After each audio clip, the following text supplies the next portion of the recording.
everyone, we interrupt this program. This is breaking news. Breaking news on WEEI is presented by the BetMGM Network. For all your betting needs, check out the newly rebranded BetMGM Network on the Odyssey app or locally on WEEI AM 850. This comes from Jordan Schultz, NFL insider. He just posted on X, sources, Patriots wide receiver Ja'Lynn Polk will miss the entire 2025 season due to a shoulder injury that requires surgery. The 2024 second-round pick saw multiple specialists, and surgery was determined to be the best course of action with the goal of being fully healthy for 2026. So, hey, I triple-checked this from Jordan Schultz, but gives you a little clarity on the wide receiver depth chart for the Patriots. Unfortunately, the second-round pick from last year, Ja'Lynn Polk, is going to miss the entire 2025 season. We saw him go down on that shoulder injury in a preseason game. Haven't seen him since. It's been very quiet about what was going to happen with him.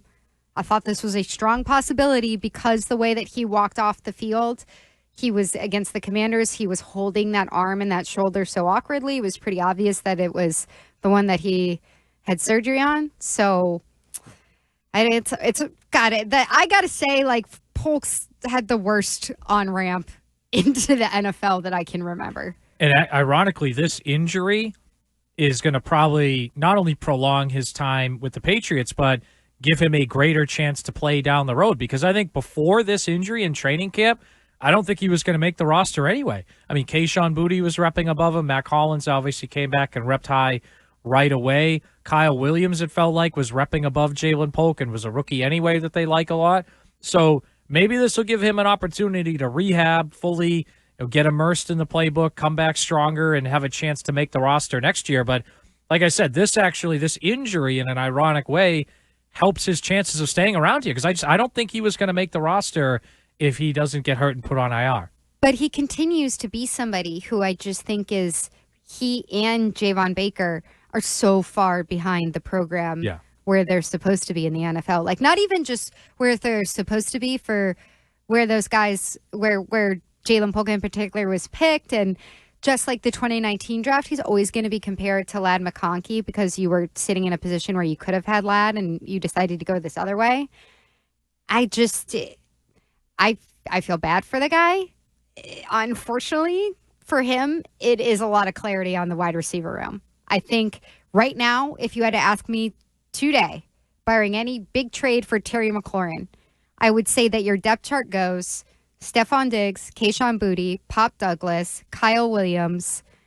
Efton Chisholm is the sixth guy. Who's the fifth one who I'm forgetting here? Oh, Mac Hollins. And Mac Hollins. Mac Hollins. Those are your six guys. I don't know what's going on with Kendrick Bourne. He's been completely ghost since that in-game or in-stadium practice. So I don't know what's going on with him. I don't know if they're going to try to trade him. He doesn't seem to have a place in this anymore. I think the only way he stays is if Josh specifically says, I want him around because I worked with him before and he was good here and he's a veteran. Otherwise, I just think he gets traded or released. Because, like you said, he's missed so much time, and these other guys you mentioned have all earned their place on the roster. So I just don't. Maybe if they're a little worried about Diggs' health, but Bourne has a health issue himself. So I think Josh would have to say, this is a dude I definitely want. Yeah, I just don't think that that's enough at this point. Like, I feel like everybody kind of penciled in Kendrick Bourne at the beginning of the offseason because they were saying, well, Josh McDaniels is back and this is kind of Josh's guy. He had his most successful career season under Josh McDaniels, and after that, he was in the doghouse with Patricia and that whole situation. Yeah. And then he tore his ACL and wasn't the same guy coming back right away. I just feel like there's certain guys where it's like, unfortunately, you might like aspects about them, but they're kind of missing the boat here. And if you don't fit into the offense, you don't carve out your role in what is a pretty flat wide receiver room in terms of quality. Like, I think you just got to go. I love Kendrick as a guy. I don't think he fits in this. I think he doesn't really play special teams. If you get a sixth rounder for him, I'm at the point where I'm like, yeah, send him to the Niners for a sixth rounder. Is that crazy? No, I don't think that's crazy at all. That would be a good fit for him too. And I think it's too bad because personality-wise, locker room-wise, all that, he has like everything you would want. Like, he's a great guy. Everybody loves him. He works hard, does everything he's asked. But again, he's not better than Diggs. He's not better than Booty or Douglas, and it's a little bit different position. But he's not better than Douglas.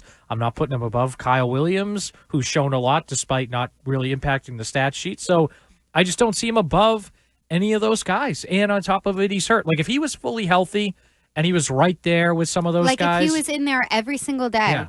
The way that this worked, though, even in OTA, sorry to stop on you there, but in OTAs, like, I don't know if you were there the day that he was out, the person who was bumped up into his spot was Efton Chisholm. Right. And I think that kind of indicates how low he was on the depth chart, even just to start the offseason, that he was already somebody who was lower down rather than being somebody who we thought in 2022 was going to be maybe your second best, maybe your best receiver on the team. It's just he's really gotten lost in this process. And it's unfortunate because you go back to 22, I think Patricia and Judge were wrong to put him in the doghouse, so he kind of got screwed there. And then he has the ACL injury in 23, and he was on his way to having a career best season that year. He's going to surpass 21. And then last year, the offense was a mess, and he didn't look like he worked his way fully back. This year, maybe he's fully back, but then he gets hurt again. It's just been an unfortunate, really, since 2022, like this unfortunate string of incidents, some that he had no control over, this unfortunate string of incidents. But I agree. I just don't see him being, as much as I like him, part of that group. While we talk about these wide receivers, because Ja'Lynn Polk is now going on IR, where are you at with Stefon Diggs right now? I know our mutual friend Phil Perry has gotten some flack from fans because of his back and forth that he had with Mike Vrabel about Stefon Diggs, and Stefon Diggs, what he said to Diana Rossini about not being excited and the weirdness around there. He has had a bit of a quieter training camp than I expected. And I think maybe it's just we all got so excited that he was coming off of his ACL looking as healthy and sprightly as he did to start out training camp, and then wasn't somebody who completely exploded in 11v11 team competitive periods.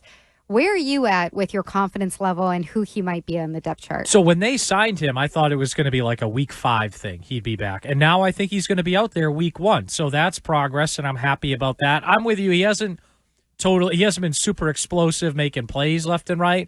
Part of that might be they're managing him. But I think it's similar to when they signed him, what we talked about. Like, he's going to be in a really good offense. He would be a number 2 receiver. He's going to be your number 1. He's the best receiver you've had since Julian Edelman retired. It is someone a defense is going to have to game plan around, which you haven't had in a while. So I think he's going to be pretty good. Do I think he's going to have 1,000 yards receiving? No. Do I think he's going to have 15 touchdowns? No. But I think he's going to be pretty good if he can be in that 800-ish yard range, which Kendrick Bourne, by the way, in 2021 was at 800. Then I think that's a success given where you were last year and where he is coming off the injury. So I think he's going to play week 1, but I don't think he's going to be really good until maybe week 4 or 5 range. So we'll get him earlier. He just won't be as good right away. All right. Tempered expectations for Stefon Diggs. And if you missed the breaking news, Ja'Lynn Polk is going on the IR. So that gives you a little bit more clarity about his situation, maybe about who's going to be making this team as cutdown day looms next week for the 53-man roster. And our final preseason game tonight, we'll talk about our expectations for that final preseason game after this final break.